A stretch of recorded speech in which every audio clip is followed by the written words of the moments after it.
Welcome. Now it's time for us to check out the headlines for the papers this morning, and we have with us Mr. Prince Francis Chilaka. Prince Francis Chilaka. He's a public affairs analyst, and you're welcome. Good to have you here, sir. Good morning. Always a pleasure to have you on the show. Now, we have very interesting headlines for our dailies this morning. We're going to start from the Nation newspaper, and our first big headline from the Nation newspaper, NNPCL fixes 488 Naira to 557 Naira per litre petrol price template.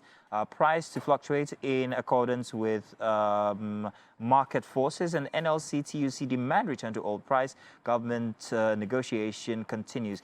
Now, this is the biggest headline on everybody's tongue lately. Everybody wants to know, because this is what's affecting every single person, from petrol itself to transportation to power and all of that, because that's how we generate power. Now, with the inclusion of the NLC, what should we expect regarding this? Are we expecting to fall back to maybe 185 Naira, or no, it's a go, we're sticking to 488? No, I think first and foremost, we need to, as Nigerians, be sincere to ourselves. I think NNPCL has not been fair to Nigerians. They've not been truthful to Nigerians. This change or this withdrawal of subsidy is supposed to be after the end of this month, which means that they already have stock bought in the old price. And we didn't expect that anybody in his right mind should be increasing price when you buy something for 100 Naira and you have already been paid. It has already been subsidized for 100 Naira to run for a month. And then suddenly you're increasing it to 500. It doesn't make sense. It doesn't add up. So I think that, what I would expect Labour to do or to say is that let us exhaust the supply for June. Let Nigerians benefit from the subsidy that has already been paid for June. And then when we get to the end of June, we can begin to talk about the total or partial withdrawal of subsidy. This has been a case that has been on for many, many years. The previous government actually left it for until the end of their dispensation and then put it on this new dispensation here. However, if you're saying let's wait till the end of June, considering the fact that we're still going to, it's just kicking the can down the road, eventually we're still going to have to perhaps remove it. It's like tearing the Band-Aid from off of the wound. We will still be at this point once again. No, I'm not saying it shouldn't be removed, but all I'm saying that even if it is being removed now... A phasing out. Yes, or being phased out. The point is that the stock already has been paid for. So why would they increase the price on the stock that has been paid for?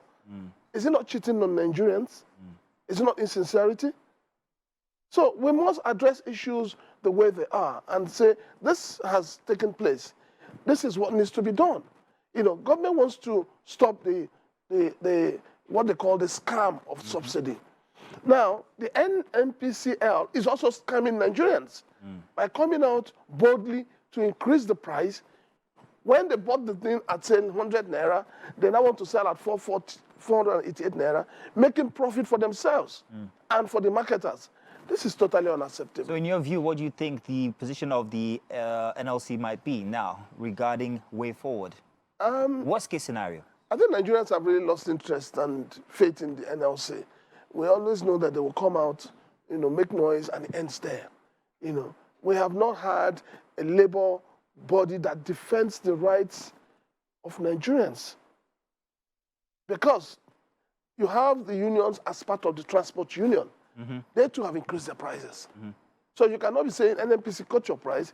The transporters too, are they going to cut their prices? Tomorrow the market women will increase their own prices. They're also part of the union. So I, for one, I have lost faith in Nigerian Labour Congress. Let's move on now. We have other dailies. The Guardian newspaper for today here has this as its major headline. Poses about $800 million palliative. Labour's next move as Nigerians brace for higher inflation. It gives a chart regarding the increases in price of petrol from 1999 up until 2023, with the largest leap being from only just a couple of days ago, with almost tripling the price from what it was from before. The top of the paper here, we have 26% of Nigerians financially illiterate as Botswana leads Africa. OT suspends levies on transport operators in Abia, and resetting Nigeria's foreign policy to be giant of Africa again. At the bottom of the paper, no work, no pay. Falana sues FG over alleged unfair treatment of ASU members. The ASU instance once again. this is not the time for a complicated situation where we have everything at us at once. We've only just come off of the one with the Nigerian doctors, and now we have the ASU situation. What do you think this might portend for us as Nigerians? I would say that the last government did not handle the issue of ASU very well. I keep saying that negotiation should be the key word for government and the people.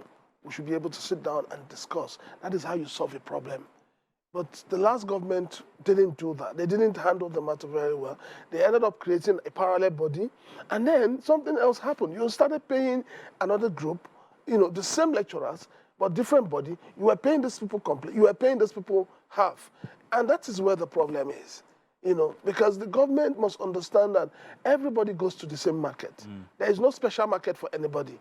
So I believe that this new government should be able to sit down with ASU and resolve this problem. We cannot afford another strike by ASU in our tertiary institutions. Definitely not now. Let's move on now to our next paper here, and that is the Punch newspaper. And we've got this headline: FG Labour meeting deadlock as fuel price hits over 700 naira per litre. We've just talked about that. NLC rejects petrol price hike. Economy hardship will worsen, says marketers. PDP, Labour Party, others slam FG. I'm going to come back to this, but first I want to take this headline at the top here.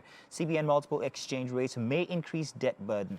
First off, exchange rate. Maybe we need a bit of explanation regarding that. Our exchange rate is determined by what the market is. We don't have it pegged anywhere. So if the market forces increases it, our debt increases.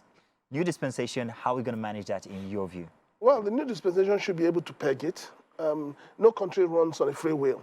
We must have a pegged official rate, and everybody follows that rate. Haven't we tried that in the past? Yeah, but you see, what happens even when we try it, if you listen to the former CBN governor, he's made some comments in recent times, how that has been flayed, how that has failed. You can't have a pegged price, and certain people are benefiting from it, and the same people who benefit from it turn around and come into the black market. We must have a system that controls, that monitors, that implements the policies of government. It is one thing for government to roll out policies. It's another thing for those policies to be implemented and monitored. Unfortunately, the problem we've had over the years is lack of implementation and monitoring of government policies. Must we have a black market? Isn't the black market what is to be blamed or responsible for the different prices in the first place? What if we what if the government took out that black market? Is it to take it out? Will the government be able to satisfy the foreign exchange needs of Nigerians? If government is able to do that, and if the process of getting the foreign exchange is not too cumbersome, then you can throw out the black market. You want to get $100 or $500, you need to go through a lot of process. You need to fill this form, you need to do this, you need to do that. And then maybe you need it now, you're going to spend 3-4 days. In 5 days, you have not gotten it. And this is why the black market keeps thriving.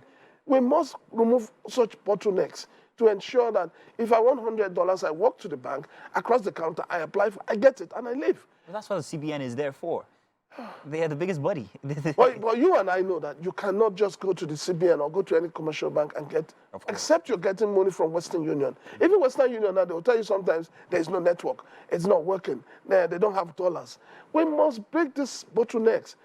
This bureaucracy is what is killing us from having a fixed rate.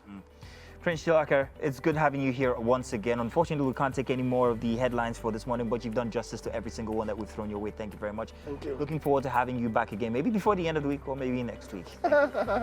With the fuel crisis? Hey, we all will make adjustments. Somehow or the other, we will survive. You're right, you're right. Indeed. Do stay tuned. We've got more coming your way inside of Wake Up Nigeria. Thank you for staying.